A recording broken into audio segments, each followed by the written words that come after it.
I'm Neo. I'm a former software developer. Over the next episodes, I'll teach my brother Byte everything about data structures. And I'm Byte. I'm the one who asks the dumb questions. Oh, and one more thing. We're AI generated. The faces, the voices, all fake. But the knowledge is real. Before we dive into arrays, let's zoom out for a second. Data structures split into two big families, linear and nonlinear. Linear means elements are arranged in a sequence, one after another. Think of it like a playlist. Nonlinear? More like a web. Things branch out, connect in multiple directions. Arrays live here, in the linear camp. They're actually the simplest structure in this whole tree, and that's exactly why we're starting with them. Master the array, and everything else will make way more sense. So here's what an array actually looks like. A row of boxes sitting right next to each other. Each box holds a value, in this case, numbers. These boxes, we call them elements. 7 boxes, 7 elements. Simple. Now, those little numbers on top, 0, 1, 2, and so on, those are indices. Think of them as addresses. And yeah, arrays start counting from 0, not 1. It trips everyone up at first, but you'll get used to it. Just remember, first element, index 0. Now, arrays don't just hold numbers. Here's an array of characters, letters, basically. And here, strings, domain names. The point is, an array is just a container. What you put inside, numbers, characters, strings, whatever, that's up to you. The structure stays the same. In code, every array needs a name. That's how you reference it.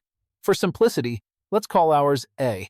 To access any element, you use the array name, square brackets, and the index inside. A of 0 gives you org, the first element. A of 1, net, and so on. You see that? You can jump from index 0 straight to index 4. No need to walk through 1, 2, 3. Just, boom, you're there. Index 6, instant. Index 2, instant. It doesn't matter how big the array is.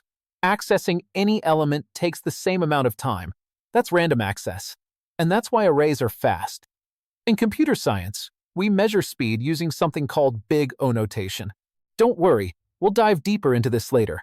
For now, just know, O of 1 means constant time. It doesn't matter if your array has 7 elements or 7 million. Access takes the same amount of time. And arrays? They give you exactly that. O of 1 access. As fast as it gets. Okay, so arrays are fast. But what if I don't know how many elements I'll need? Like, what if my data keeps growing? Great question. There are actually 2 types of arrays, static and dynamic. A static array has a fixed size. You decide how big it is when you create it, and that's it. It stays that size forever. A dynamic array, it can grow. The size is not fixed. Static arrays work great when you know exactly how many elements you'll need. Like the planets in our solar system, 8 planets, always 8. A static array of size 8 is perfect here. But what if you're building something like a simple messenger app? You're storing messages, and you have no idea how many there will be. Could be 10, could be 10,000. Let's say you create a static array with 7 slots. Each slot holds 1 message. Works fine at first, until your user sends the 8th message. Now you're trying to access index 7, but the array only goes up to index 6. Boom, error. Your app crashes. Okay, so you think, I'll just make a huge array, 1,000 slots. Problem solved, right? Well, now you've got 2 messages and 998 empty slots. That's a lot of wasted memory. This is where dynamic arrays come in. A dynamic array has 2 properties, size and capacity. Size is the number of elements that actually contain data. Here, we have 4 elements, so size equals 4. Capacity is the maximum number of elements the array can hold right now. In this case, 7. The magic is, capacity changes automatically as you add more elements. Now here's what's interesting. Under the hood, a dynamic array still uses a static array. It's basically a wrapper, a smart layer on top that handles the resizing for you. Let's see how it works. We have a dynamic array with 4 elements. A, B, C, D. Size is 4, capacity is 5. Now we want to add 2 more, E and F. We add E, and now size equals capacity. The array is full. Now F wants to join, but there's no room. What happens? The dynamic array creates a brand new static array, usually double the size of the old one.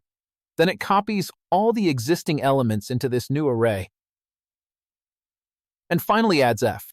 Now we have size 6, capacity 10, plenty of room to grow. This is how dynamic arrays solve the problem. They expand automatically when needed. Okay, I see how we can add stuff to the end of an array, but what if I want to add something at the beginning? Like insert at index 0. Is that possible? Yes, you can insert at index 0. But here's the catch, it's not free. When you insert at the beginning, every element has to shift one position to the right. Only then can the new element take its place at index 0. If your array has 1,000 elements, that's 1,000 shifts. 1,000,000 elements? 1,000,000 shifts. This operation is O of n. It depends on the size of the array.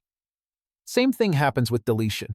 When you remove the first element, every other element shifts left to fill the gap. Again, O of n. So remember, adding or removing at the end. Fast, O of 1. Adding or removing at the beginning. Slow, O of n. That's the trade-off with arrays. So arrays are fast to access, but slow to insert or delete at the beginning. Got it.